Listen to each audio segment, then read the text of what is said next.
तू आवत रहलू पिछड़वा राखी फेंके ते जान वैजे से हाथ हिलावतलू तो हमके तो विश्वास हो जातल कि तू जैबू तो फ़ोन करबू।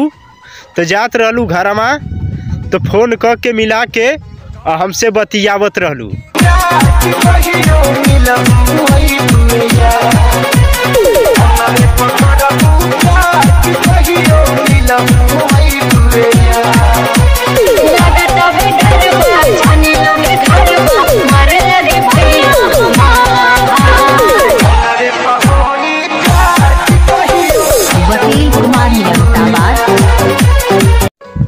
तू गजब के लिपस्टिक लगावेलू और तोहार एकदम गोरे गाल बा।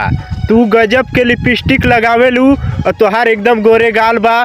और मैडम कहाँ बिजली गिरी हो और तोहार पातर कमर और गजब के तोहार चाल बा। कमाल के बचाल गजब के बगाल, कमाल के बचाल गजब के बगाल। तू बहुत खुश हो कोनो बात है का? तू बहुत खुश हो कोनो बात है का? और जान अपने दिलवा के बतिया बतावा ना हो हमरा से। इ तो दिन है कोनो रात है का?